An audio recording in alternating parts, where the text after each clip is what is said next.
फिलिस्तीन कभी उस्मानी साम्राज्य का हिस्सा था, जिसे ऑटोमन साम्राज्य के नाम से भी जाना जाता है।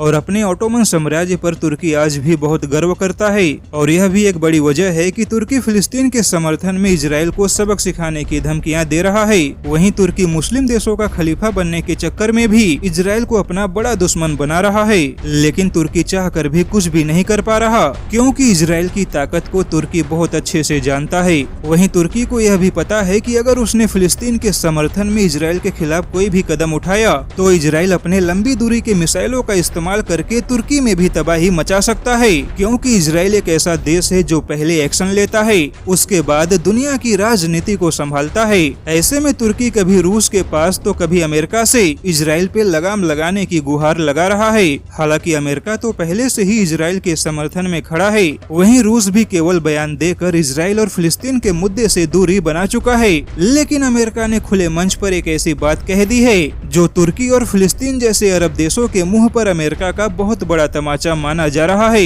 दरअसल अमेरिका के विदेश मंत्रालय ने तुर्की को सीधे यहूदी विरोधी बताते हुए यहूदियों के विरुद्ध भड़काऊ बयान न देने की नसीहत दी है। अमेरिका ने कहा है कि तुर्की लगातार अरब देशों में यहूदियों के खिलाफ अरब देशों को भड़का रहा है। अब यहाँ पर ध्यान देने वाली बात यह है कि अमेरिका यहूदी धर्म का नाम लेने के बजाय इजराइल देश का नाम भी ले सकता था, लेकिन अमेरिका ने यहूदियों का नाम लेकर यह साफ कर दिया है कि तुर्की जैसे देश इजराइल देश को नहीं मिटाना चाहते बल्कि यहूदी धर्म को मिटाना चाहते हैं। अब ऐसे में देखा जाए तो अमेरिका का यह बयान कहीं न कहीं इजराइल को यह संकेत है कि तुम कार्यवाही करो, हम तुम्हारे साथ है। हालांकि तुर्की ने कहा है कि वह फिलिस्तीन के समर्थन में है, लेकिन बड़ा सवाल यह है कि अब तुर्की फिलिस्तीन के समर्थन में रह के क्या कर सकता है, क्योंकि अभी तक फिलिस्तीन की सहायता करने की सारी कोशिशों को इजराइल नाकाम कर चुका है और वैश्विक समुदाय भी चुपचाप बैठा है।